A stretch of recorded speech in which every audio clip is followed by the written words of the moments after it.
En las haciendas cacauteras de Valencia, Venezuela, en 1823, el coronel Joaquín Mendoza de la Torriente y su esclava personal Esperanza Caraballo sellaron el más perverso pacto de la historia colonial venezolana: subastar públicamente a sus 3 hijas mestizas al mejor postor. Todo para proteger su riqueza de la guerra de independencia. Lo que desconocían era que este pacto infernal destruiría para siempre su noble apellido y transformaría a toda su familia en la leyenda más de la Venezuela del siglo XIX. Órale, estás en sombras de la esclavitud, desenterrando las historias más explosivas de la época colonial latinoamericana. Si esta historia ya te tiene atrapado, dale like de una vez y escribe desde qué país nos ves. Tu aporte nos apoya un montón a continuar desenterrando estas historias que la historia oficial prefiere olvidar, porque la realidad siempre supera la ficción. Estamos en Venezuela, en 1823, en plena guerra de independencia de Simón Bolívar. La Gran Colombia acababa de ser fundada, pero las antiguas haciendas estaban arruinadas por años de guerra que habían destruido la economía colonial. Hacienda Santa Esperanza, más de 3,000 hectáreas en los valles de Carabobo, a 2 horas de camino de Valencia. Sus cacaotales habían enriquecido por generaciones a los Mendoza de la Torriente, una familia aristocrática española que gobernaba la región desde hace más de 2 siglos. La casa principal era una mansión colonial con patios interiores, fuentes de mármol importado de España, salones con cuadros de maestros europeos. Pero, para 1823, gran parte de estas riquezas ya habían sido vendidas para costear la resistencia realista en la guerra. El coronel Joaquín Mendoza de la Torriente había cumplido 45 años, desesperado y destrozado por la historia. Veterano de las guerras napoleónicas en España, había llegado a Venezuela en 1810 con la misión de proteger los intereses de la corona española en tiempos de independencia. Alto, autoritario, como suelen ser los militares españoles, el coronel había ido perdiendo su fortuna a lo largo de los 13 años de guerra. Sus campos habían sido saqueados en varias ocasiones.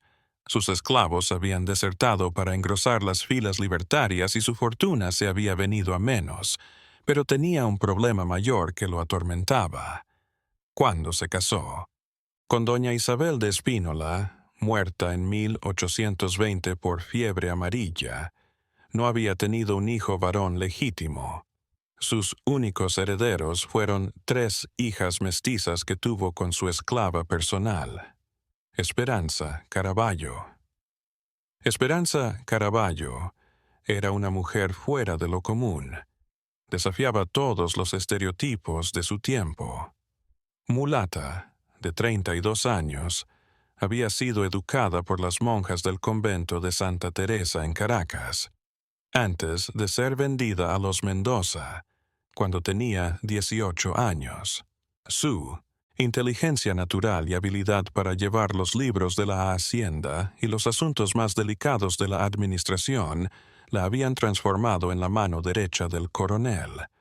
Hablaba español, francés e inglés, leía y escribía mejor que muchos blancos y tenía un talento natural para las finanzas que había salvado más de una vez la economía familiar. Su relación con el coronel había empezado en 1815 como una obligación más del sistema. Esclavista, pero con el tiempo se había transformado en algo más complicado, una sociedad silenciosa en la que ella se encargaba de los asuntos de la hacienda y él conservaba la fachada aristocrática. Las 3 hijas del coronel y Esperanza eran el secreto más peligroso de la familia. Su presencia revelaba la hipocresía de un sistema que prohibía formalmente las relaciones interraciales, pero las permitía en beneficio de los amos. Isabela, de 8 años, tenía la piel suficientemente parecida a una española si se vestía. Su inteligencia precoz y sus modales aristocráticos la hacían la consentida clandestina del coronel Carmen. Sus 6 años mostraban rasgos más abiertamente mestizos, pero era de una belleza excepcional que prometía convertirla en una mujer muy codiciada al llegar a la edad adulta. Mercedes, de 4 años, la más oscura de las tres, pero también la más enérgica y carismática, una personalidad que llamaba la atención. Todos los adultos. Las 3 huérfanas eran, oficialmente, hijas adoptivas de la caridad cristiana del coronel. De hecho, todos en la hacienda conocían la verdad, pero el código de silencio del sistema esclavista mantenía la ficción. Para 1823, las finanzas de la Hacienda Santa Esperanza estaban al borde de la quiebra y la familia estaba a punto de perderlo todo. Las plantaciones de cacao habían sido destruidas por las tropas de ambos lados en la guerra. La mayor parte de los esclavos había escapado o habían sido liberados por decreto de Bolívar. Los mercados internacionales estaban cerrados por el bloqueo naval. Pero peor aún, el coronel se había endeudado fuertemente con comerciantes de Valencia y Caracas, que ahora exigían pago inmediato bajo amenaza de embargo de todas sus posesiones. Esperanza le había dicho una noche de marzo, mientras revisaban los libros de contabilidad: «Si no lo resolvemos en los próximos meses, vamos a perderlo todo. La hacienda, la casa, todo será de los acreedores. ¿Y qué sugiere que hagamos?». Mi coronel había respondido Esperanza. El tratamiento formal que se daban en público sonaba cada vez más hueco tras 8 años de trabajo en privado. Fue en una de esas charlas nocturnas que Esperanza lanzó la idea que alteraría el curso de sus vidas para siempre. «Coronel, tenemos 3 bienes inembargables, nuestras hijas». La idea inicial había horrorizado al coronel, pero Esperanza había razonado con el coronel, y la fría lógica que guiaba cada una de sus decisiones empresariales. «Mire la verdad, Joaquín», le había dicho, rompiendo por primera vez el tratamiento formal. «Las hijas son bellas, inteligentes y aristócratas españolas. En Caracas o en La Guaira hay hombres ricos que darían un tesoro por casarse con ellas cuando crezcan, sobre todo si trae dote». En las semanas siguientes, Esperanza había ideado un plan tan ingenioso como perverso. Planear una subasta secreta en la que los postores más ricosos pujarían por el derecho exclusivo de casar a las 3 niñas cuando llegaran a la mayoría de edad. «No estaríamos vendiendo a nuestras hijas como esclavas», se decía Esperanza, en una racionalización que le permitía conciliar el sueño. «Les estaríamos garantizando el futuro nupcial con hombres adinerados que las mantendrán como reinas». El coronel, arruinado, había empezado a gastar lo que quedaba de la herencia familiar. Mirar la oferta con fascinación y horror. Era una noche sofocante de abril de 1823, cuando el coronel Joaquín Mendoza de la Torriente y Esperanza Caraballo hicieron la decisión más controversial de sus vidas: sellar el trato que transformaría a sus propias hijas en moneda de cambio para rescatar la ruina familiar. La reunión fue en el estudio privado del coronel, el mismo en el que durante años habían tratado juntos todos los asuntos de dinero de la hacienda. Pero esta vez no estaban hablando de cosechas de cacao o de deudas con acreedores. Estaban planeando el futuro de 3 niñas inocentes. Le dijo Esperanza, sirviendo brandy español de su reserva personal al coronel: «Pero si vamos a hacerlo, necesitamos normas claras para proteger a las niñas y a nosotras. Sí, Joaquín. Pero, primero, necesito saber si de verdad quiere llevar a cabo el plan o solo lo está considerando. Lo que siguió fue una negociación mercantil entre dos adultos desesperados por concretar los detalles de la venta de sus propias hijas con la frialdad de quien ha perdido toda referencia ética. Primero, fijó la esperanza con la exactitud de una contadora. Los compradores deben ser lo suficientemente ricos como para mantener a las niñas como auténticas aristócratas. No vamos a venderlas a cualquier tratante con dinero. Segunda condición, añadió el coronel. Los matrimonios no se llevarán a cabo hasta que las niñas tengan 16 años. Hasta entonces vivirán con nosotros y serán educados para la posición que habrán de ocupar en la sociedad. Tercera condición. Cada cliente abonará el 50% del importe al firmar el contrato y el 50% restante el día de la boda. Si alguna de las niñas fallece antes de los 16 años, el dinero será devuelto. Ambos necesitaban racionalizaciones psicológicas para convivir con las secuelas de su elección. El proceso. Racionalización que crearon en aquellas noches de pláticas, mostrando lo que el ser humano es capaz de normalizar lo monstruoso cuando la desesperación supera la moralidad. Piénselo, Joaquín, decía Esperanza. ¿Qué sería de nuestras hijas si perdemos la hacienda? Serían huérfanas mestizas y pobres, condenadas a servir de sirvientas o algo peor. Al menos así les aseguramos matrimonios con hombres de posición. Además, decía el coronel, en el fondo no es tan distinto del matrimonio. Ajustes que en todas las casas nobles se acostumbran. Lo único es que nosotros estamos siendo más negociadores comerciales. En las semanas que siguieron, Esperanza fue identificando entre los comerciantes ricos de Valencia, La Guaira y Caracas a posibles compradores.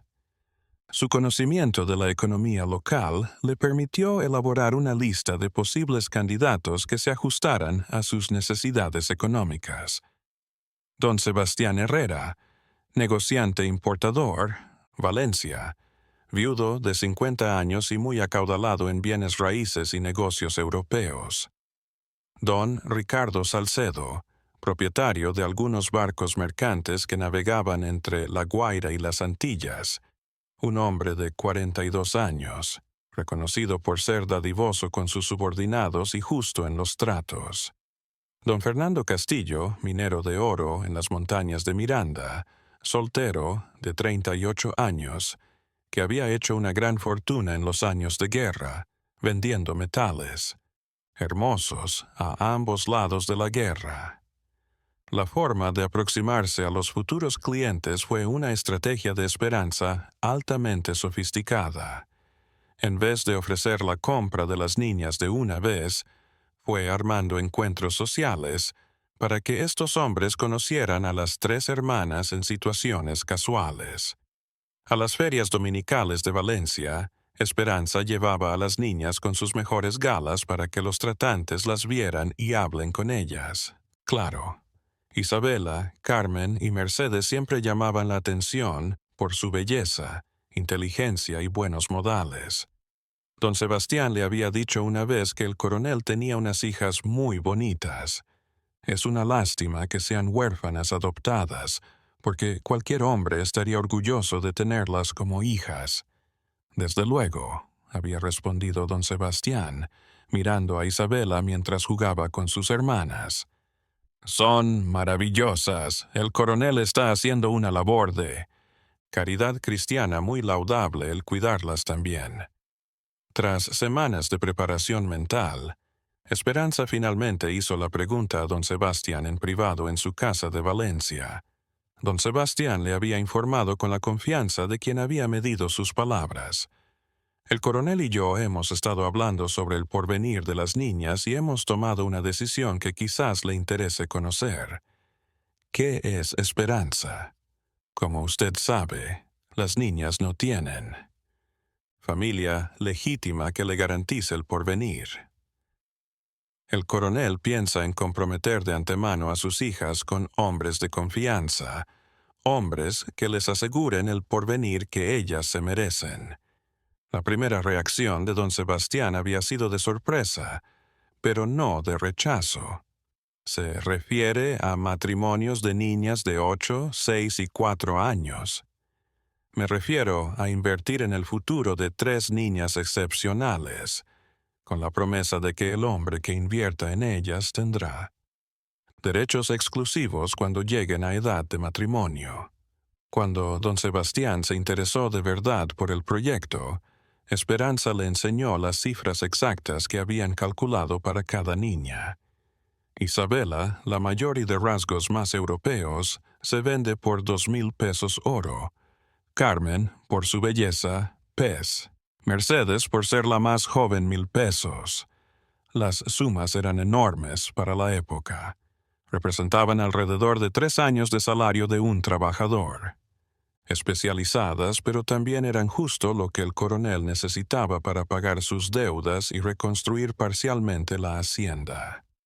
¿Y qué garantías tendría yo de que el pacto se respetará?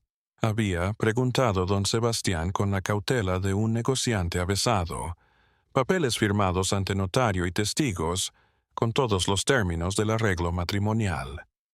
Además, usted estaría involucrada en la crianza de la niña, monitorearía su progreso y tendría derecho a visitarla regularmente hasta el día de la boda. No puedo creer que estén negociando con sus propias hijas como si fueran ganado. La necesidad económica puede empujar a la gente a hacer cosas que nunca hubiéramos imaginado. Si esta charla los dejó tan impactados como a mí, den like de inmediato y opinen sobre esta alianza entre el coronel y su esclava. ¿Y qué razón hay para lo que están haciendo? La subasta más perversa en la historia de Venezuela se llevó a cabo el domingo 15 de junio de 1823. Salón principal de la posada El Cóndor Dorado en Valencia.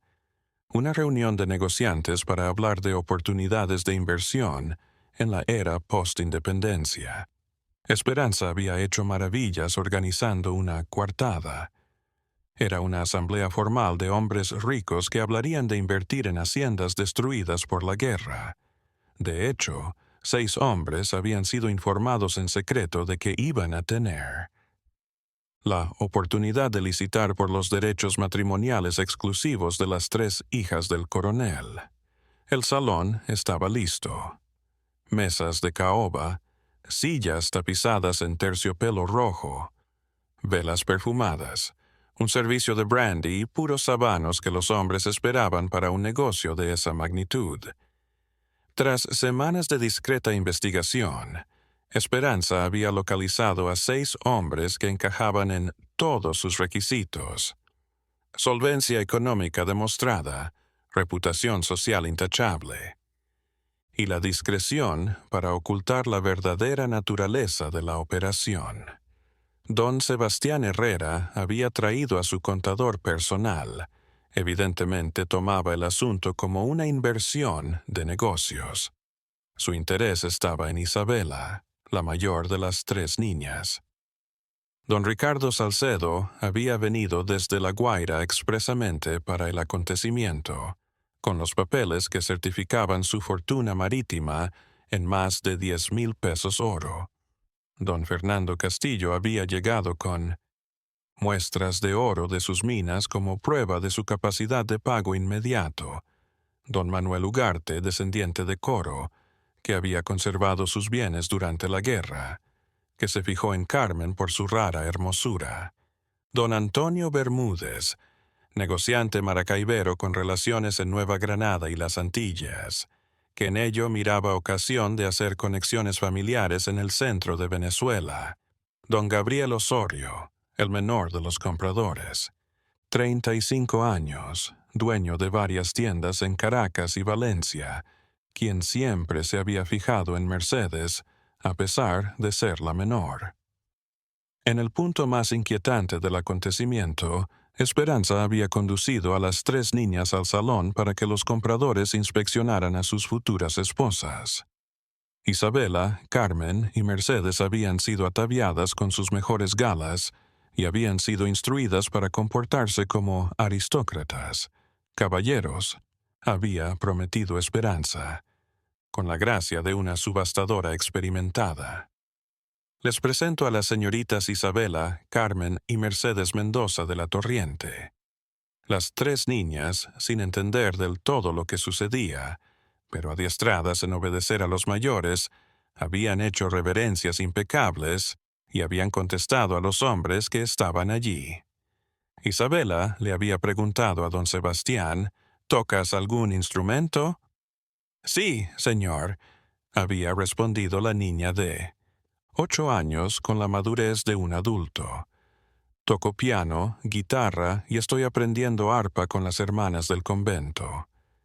¿Y a ti, Carmen?, había preguntado don Manuel Ugarte, ¿qué te gusta hacer?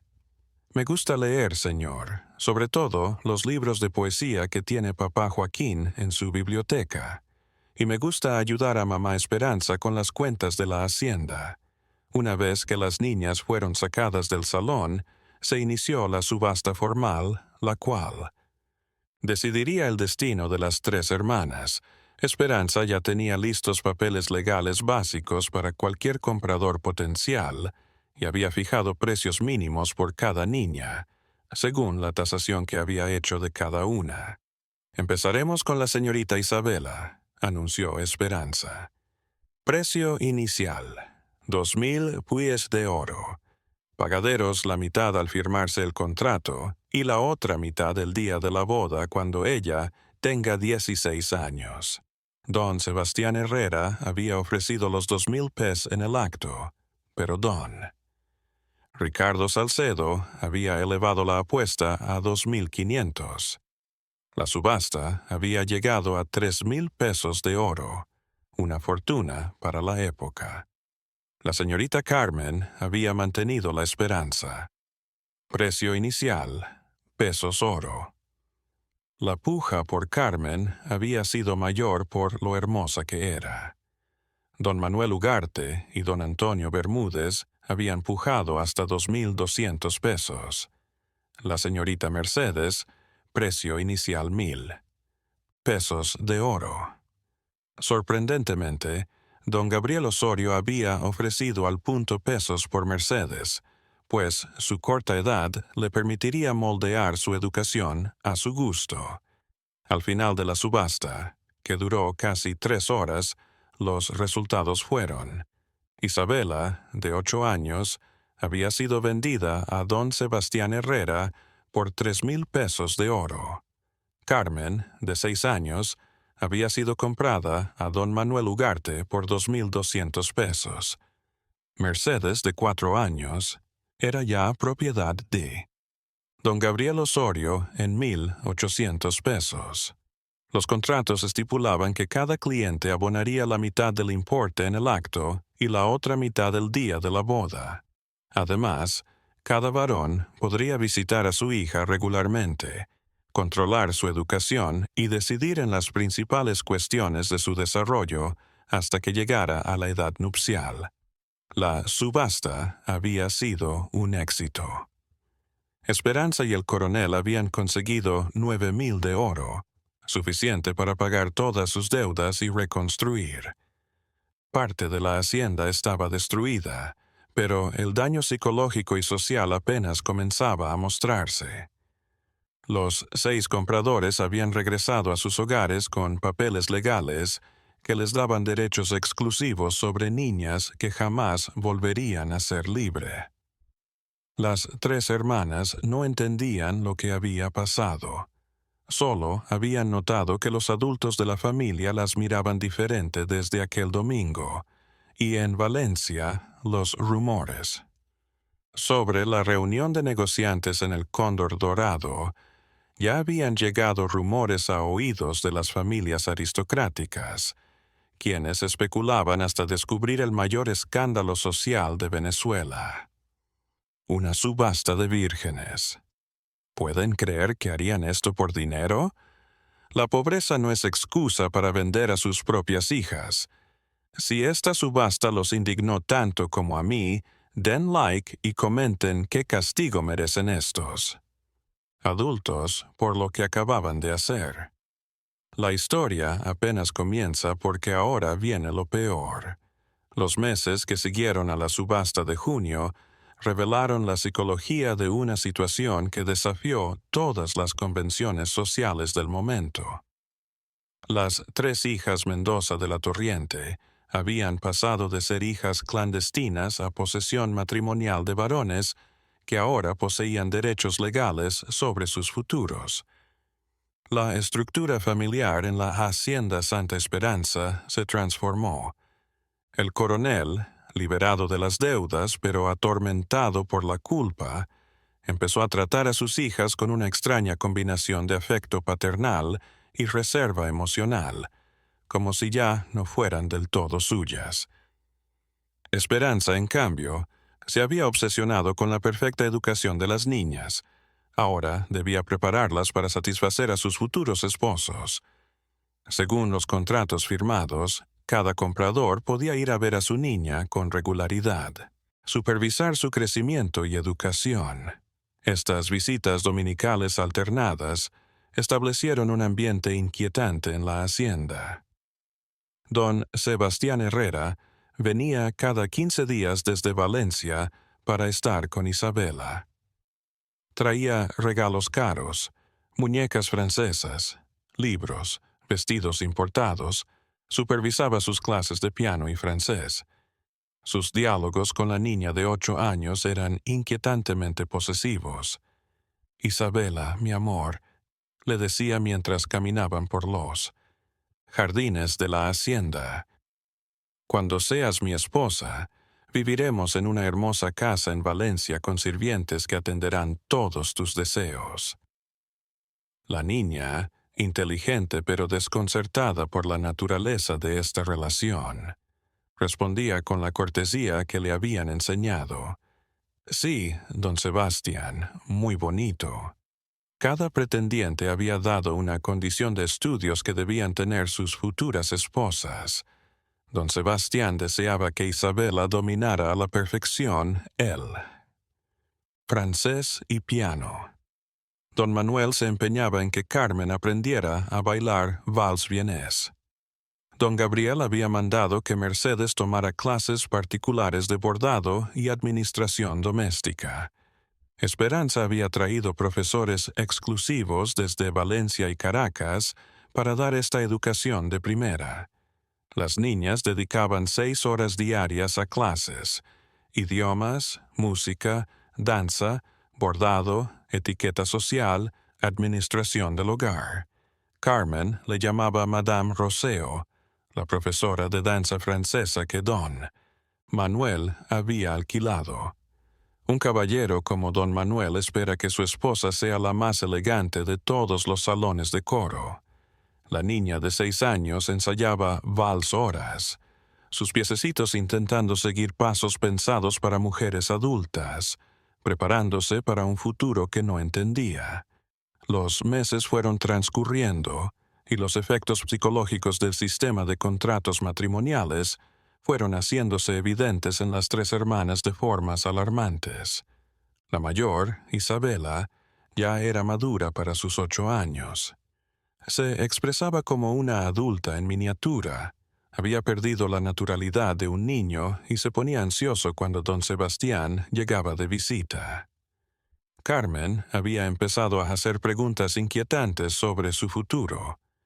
«Mamá Esperanza, ¿por qué don Manuel dice que va a ser mi esposo? ¿Qué es ser esposa? ¿Por qué no puedo decidir por mí misma?» Mercedes, la menor, era la única que aún conservaba algo de su inocencia infantil, pero incluso ella ya empezaba a confundirse con las visitas de don Gabriel y sus obsequios. Entre los 6 compradores había surgido un problema inesperado: la rivalidad y los celos por las inversiones. Don Sebastián se creía superior por haber pagado más por Isabela. A don Manuel le chocaba que don Gabriel gastara más en obsequios para Mercedes. Don Gabriel dudaba de la formación que estaba recibiendo Carmen. Esta tensión estalló en una reunión, en diciembre de 1823, cuando los 6 hombres se reunieron en la hacienda para juzgar el progreso de sus futuras esposas. Don Sebastián había expresado a don Manuel con evidente irritación: «Creo que está malcriando demasiado a Isabela. Una esposa debe ser sumisa, no consentida». Don Manuel había respondido don Sebastián con orgullo: «Yo pagué 3,000 pesos por el derecho de criar a Isabela como yo quisiera. No necesito que me digas cómo invertir mi dinero». «Inversión», había gritado don Gabriel. «Son niñas, no ganado».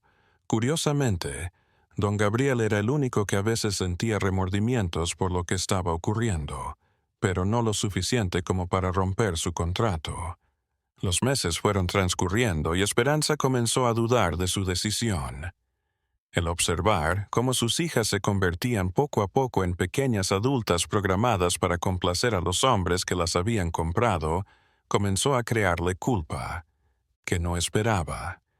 En sus diálogos nocturnos con el coronel, tales incertidumbres emergían como interrogantes que ninguno de los dos podía resolver.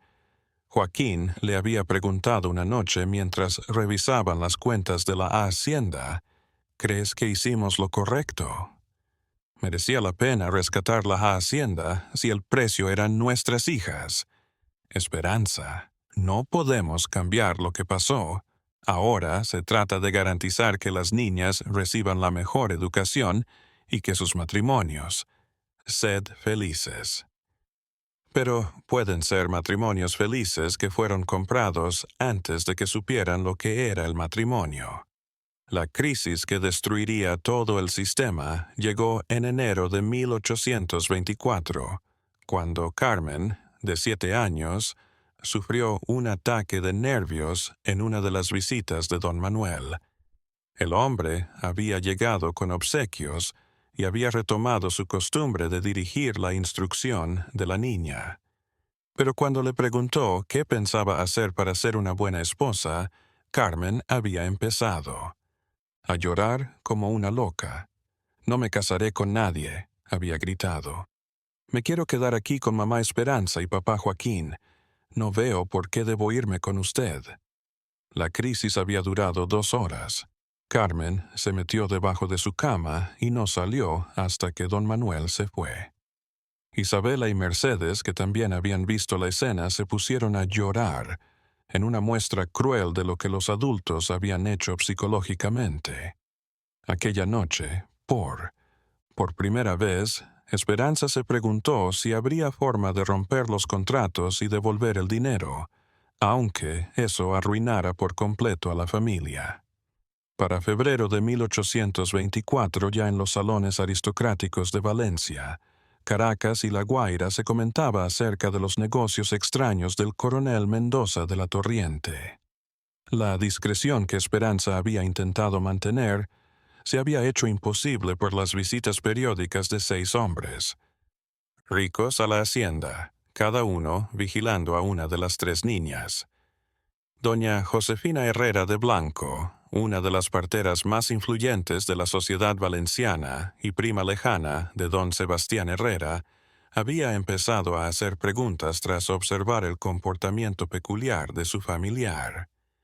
Sebastián le había preguntado una noche en la cena familiar: «¿Por qué te la pasas en esa hacienda en ruinas?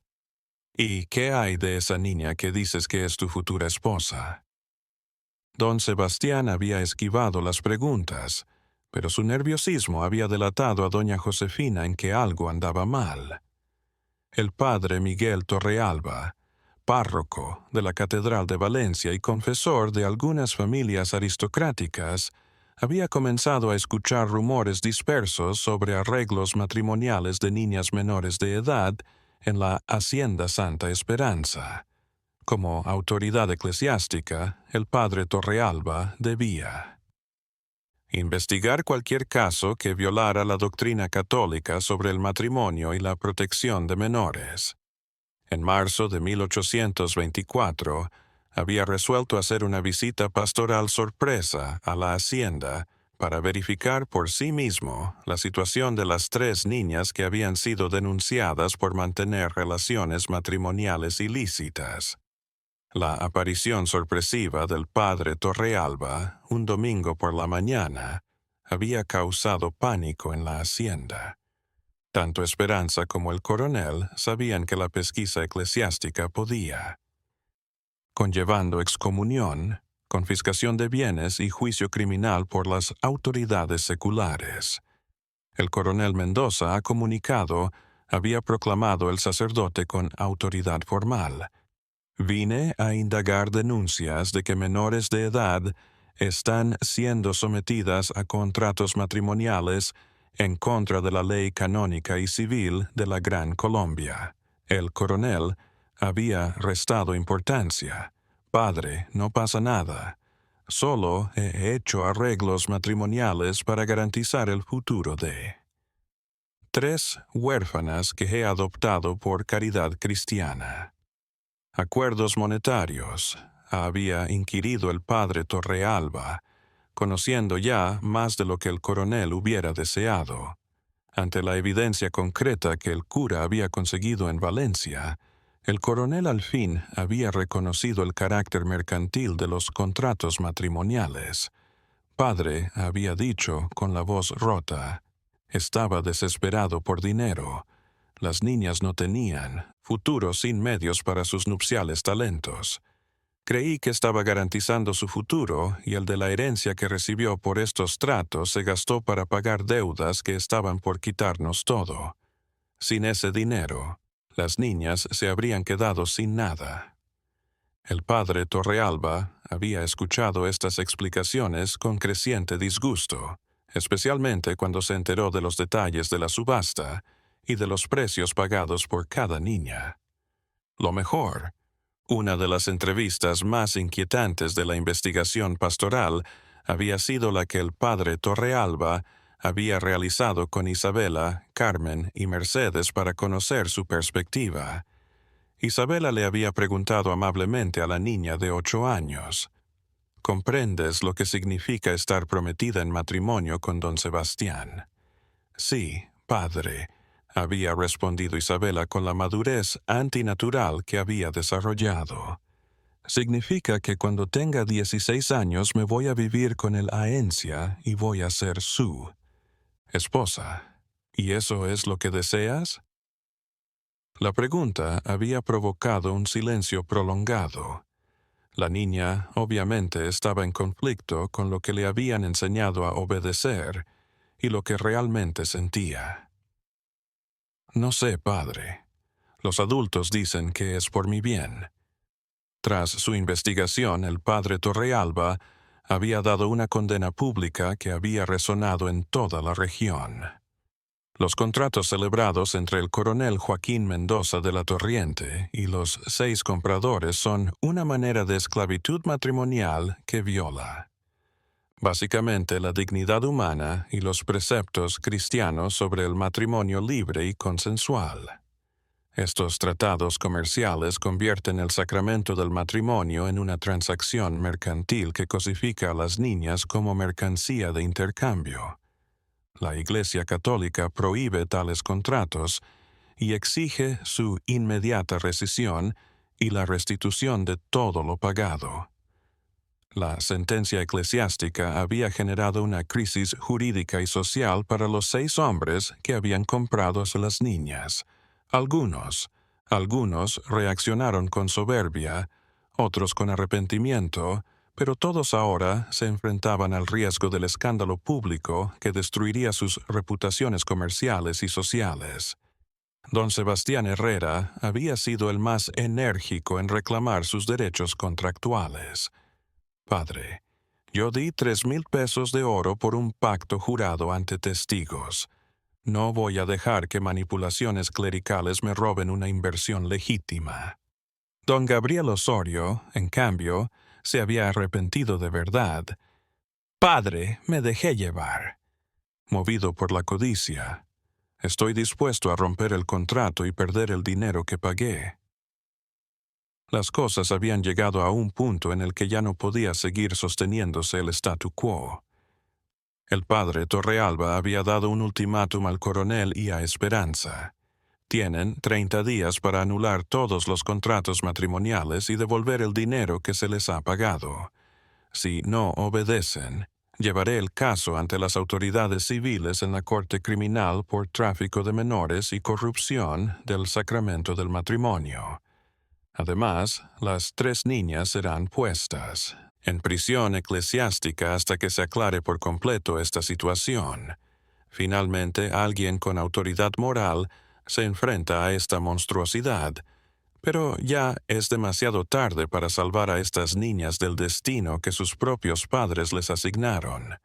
Si creen que el padre Torrealba actuó bien en intervenir, den like y comenten qué castigo merecen todos los adultos involucrados en este caso. La batalla final está por comenzar. La denuncia formal ante las autoridades civiles de Valencia del padre Torrealba había provocado la mayor investigación criminal en la historia de la Venezuela post-independencia. El juez don Carlos Mendizábal, magistrado de la Audiencia de Valencia y antiguo militar de las guerras de independencia, había tomado el caso en sus manos por las implicaciones para el orden público. En abril de 1824, 10 meses después de la subasta clandestina, los alguaciles se presentaron en la Hacienda Santa Esperanza con órdenes de arresto contra el coronel Joaquín Mendoza de la Torriente, Esperanza Caraballo y los 6 compradores de los contratos matrimoniales. Coronel Mendoza de la Torriente había proclamado el alguacil mayor: queda usted detenido por los delitos de trata de menores, corrupción del sacramento del matrimonio y realización de contratos de esclavitud matrimonial contra las leyes de la Gran Colombia. El juicio, que se inició en mayo de 1824, se convirtió en la comidilla de toda Venezuela. Los salones aristocráticos de Caracas, Valencia y La Guaira no hablaban sino del escándalo de las niñas subastadas. La sala del tribunal se llenaba a diario con miembros de las familias más influyentes de la zona, periodistas y curiosos que llegaban desde fuera para asistir a un caso que desafiaba todas las convenciones sociales. El fiscal don Ramón Yepes había elaborado una acusación aplastante que detallaba cada paso de la subasta, los contratos, el daño psicológico a las 3 niñas involucradas. Señores del tribunal, había proclamado en su alegato inicial, este caso es la mayor degradación de los valores cristianos y republicanos que intenta instaurar nuestra nueva nación. El testimonio más desgarrador había sido el de Isabela Mendoza de la Torriente, ahora de 9 años, quien había sido citada a declarar sobre lo que había vivido en sus meses de cautiverio matrimonial. Isabela, ¿comprendías lo que implicaba estar comprometida con don Sebastián?, le había preguntado. Bueno, gracias, el juez Mendizábal, muy amable. Al principio no había contestado la niña con una madurez que enterneció a toda la sala. Pero luego mamá Esperanza me dijo que don Sebastián había pagado para tenerme como esposa cuando creciera. ¿Y cómo te hacía sentir eso? Tenía miedo, señor juez. Don Sebastián se refería a mí como si fuera de su propiedad. El de Carmen había sido aún más inquietante. Yo no comprendía por qué debía de bailar para don Manuel o por qué decía que iba a ser mi esposo. Yo solo quería jugar con mis hermanas. El abogado defensor del coronel, don Vicente Salias, había intentado justificar que los contratos matrimoniales no eran más que una forma extrema de los arreglos matrimoniales comunes en las familias nobles. Señor juez, durante siglos, los nobles han concertado matrimonios para sus hijos más jóvenes. La única diferencia aquí es que las condiciones económicas extremas exigieron una compensación inmediata. Una indemnización, había reaccionado el fiscal Yepes indignado. El abogado está hablando como si estuviera vendiendo ganado. El momento más tenso del juicio había sido cuando Esperanza Caraballo había sido llamada a testificar. Como esclava que había participado en la venta de sus propias hijas, su estatus legal era complicado y su testimonio esencial.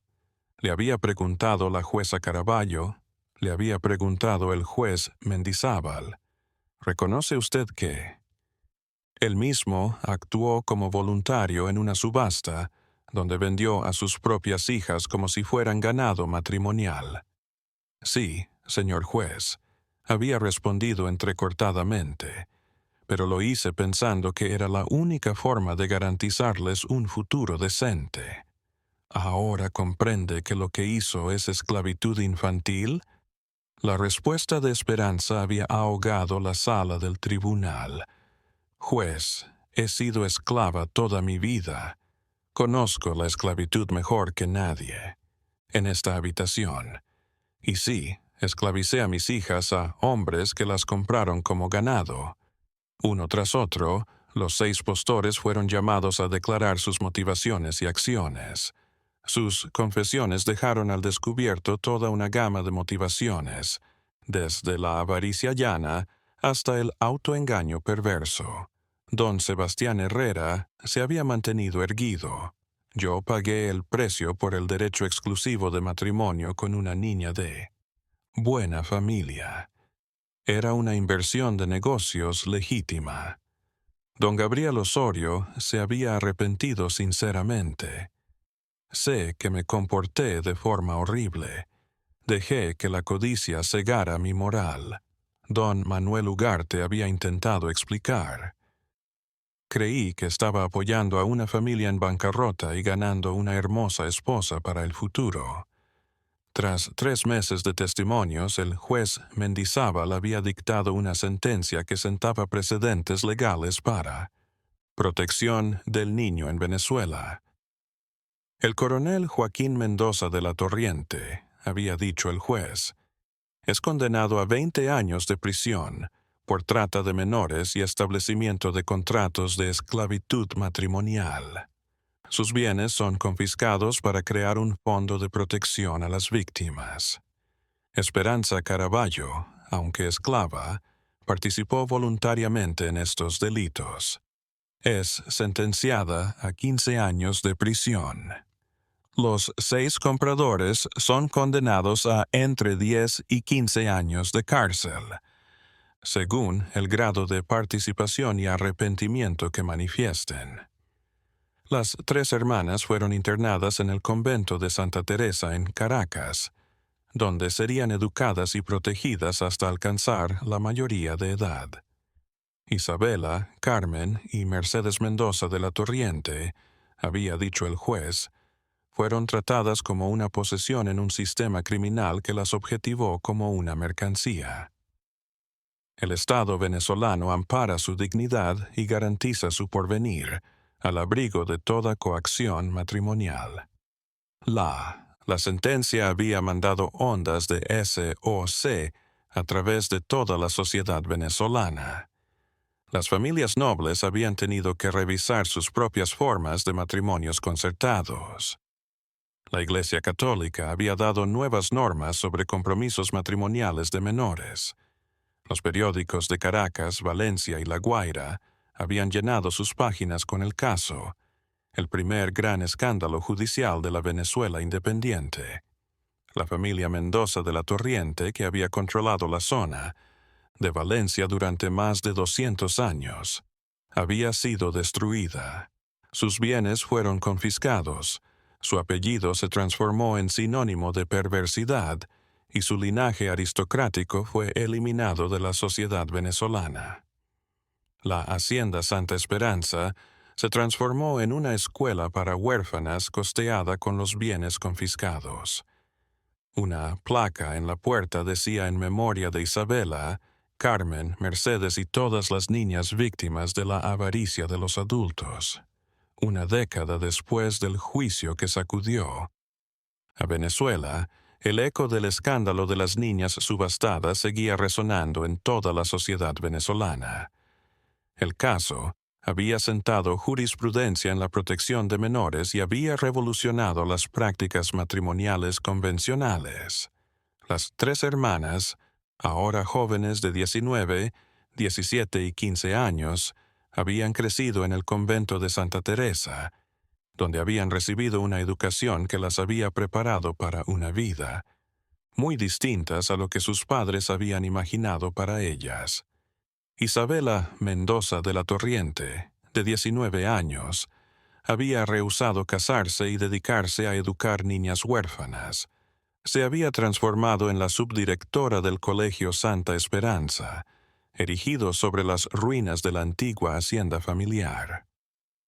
«Nunca me casaré», había proclamado en una entrevista con el periódico El Venezolano en 1834. He visto lo que puede hacerle a una persona él. Los adultos consideran a los niños como una posesión. Mi vida la voy a dedicar a que ninguna niña pase por lo que pasamos nosotras. Carmen, de 17 años, había demostrado ser una prodigio musical y literario. Había empezado a escribir un libro acerca de su vida llamado Memorias de una niña subastada, que se convertiría en uno de los testimonios más relevantes sobre el maltrato infantil en la época colonial. La menor, Mercedes, se había inclinado por la vida religiosa y pensaba en hacerse monja. Monja. Su trauma la había hecho refugiarse en la espiritualidad y en el servicio a los demás. El coronel Joaquín Mendoza de la Torriente había fallecido en prisión en 1831, tras 7 años de cautiverio. Sus últimos años habían sido un declive mental y no paraba de lamentarse por destruir a su familia. Según informes penitenciarios, se había pasado los últimos meses escribiendo cartas de disculpa a sus hijas que nunca fueron enviadas y repitiendo: solo quería salvar la hacienda, solo quería salvar el apellido. Esperanza Caraballo había sido liberada en 1832 tras 8 años de prisión por buen comportamiento.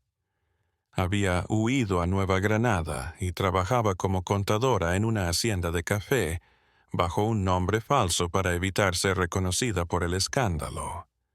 En sus escasas misivas a las religiosas del convento interesándose por sus hijas había mostrado arrepentimiento. «No, ni un día me arrepiento de haber vendido a mis hijas por dinero. Fui esclava toda mi vida, pero hice esclavas a mis hijas de mi avaricia. De los 6 hombres que habían pujado en la subasta, solo 3 habían sobrevivido a sus condenas de prisión». Don Gabriel Osorio había sido liberado en 1832 y desde entonces se había dedicado a obras de beneficencia en favor de los niños. Había donado toda su fortuna para fundar orfanatos en Caracas y Valencia. Don Ricardo Salcedo murió en prisión en 1829 por problemas de salud exacerbados por la depresión. Don Sebastián Herrera, el menos arrepentido en el juicio, había pagado íntegra su condena y fue liberado en 1839. Pero su nombre estaba tan manchado que tuvo que exiliarse a Europa, donde vivía en el ostracismo. El caso había provocado cambios legales en toda la Gran Colombia. El Congreso había promulgado en 1825 la Ley de Protección Menores Mendoza, que prohibía todo contrato matrimonial pagado. Edad mínima para casarse, 18 años. Consentimiento libre y expreso de ambos contrayentes antes de cualquier pacto nupcial. Fuertes penas de prisión para todo adulto que traficara con menores. La Iglesia Católica había realizado sus propias reformas tras el escándalo, una investigación obligatoria de todos los juramentos, matrimonios con menores de edad, prohibición de bendecir matrimonios en que hubiera signo de coacción o mercadeo, creación de tribunales eclesiásticos para proteger a los niños. El padre Torrealba, el que comenzó la investigación que destapó el escándalo, había sido ascendido a obispo y pasó el resto de su vida reformando las prácticas matrimoniales. La Escuela Santa Esperanza, fundada en la antigua hacienda de la familia, Mendoza, se había transformado en un modelo para la educación femenina en toda Venezuela. Su plan de estudios abarcaba no solo asignaturas académicas convencionales, sino también instrucción sobre derechos humanos y prevención del abuso. Una placa en el salón principal decía: dedicado a Isabela, Carmen y Mercedes Mendoza de la Torriente, y a todas las niñas cuya dignidad fue violada por la codicia adulta, que su sufrimiento no sea en vano. En 1840, cuando Isabela tenía 25 años, había declarado finalmente, sobre la conferencia pública que se había transformado en un documento histórico: nosotras sobrevivimos porque nos protegieron la Iglesia y el Estado, pero ¿cuántas otras niñas fueron vendidas, subastadas o comercializadas sin que nadie hiciera nada? Nuestro caso se viralizó porque se trató de dinero y contratos, pero la realidad es que todos los días hay niñas que son tratadas como objetos en matrimonios obligatorios, servidumbres, situaciones en las que los adultos eligen su destino, sin tener en cuenta lo que quiere, lo que siente. Mi propósito es hacer que la historia de Carmen, Mercedes y mía sea una advertencia para siempre de lo que ocurre cuando los adultos cosifican a los niños. Había terminado Isabela en su histórico testimonio. Que nuestro dolor no sea en vano y que las futuras generaciones sepan que nunca, jamás, ningún niño podrá ser objeto de comercio, subastado o vendido, cualesquiera que sean las condiciones económicas o sociales. El escándalo de las niñas subastadas había un punto de inflexión en la sociedad venezolana post-independencia. Las élites aristocráticas que habían gobernado el país durante la colonia tuvieron que reinventar por completo sus costumbres familiares. Los salones de Caracas y Valencia, que antes habían aceptado e incluso aplaudido los matrimonios negociados por razones de ganancia, ahora debatían los derechos de los niños y el consentimiento en el matrimonio. Las damas de la nobleza se han empezado a organizar para fundar instituciones protectoras de la infancia, siguiendo el modelo de las 3 hermanas Mendoza de la Torriente. El caso había llegado a oídos internacionales. Los periódicos de Bogotá, Lima, Buenos Aires, Madrid, habían informado ampliamente sobre el juicio y sus consecuencias para los derechos humanos en las nuevas repúblicas americanas. El caso había sido mencionado en los parlamentos de otros países latinoamericanos como ejemplo de la necesidad de una ley especial para proteger a los niños de la explotación comercial. La Ley de Protección del Niño Mendoza había servido de modelo para leyes similares en Colombia, Ecuador, Perú y Chile, creando así los estándares continentales para la protección de la infancia.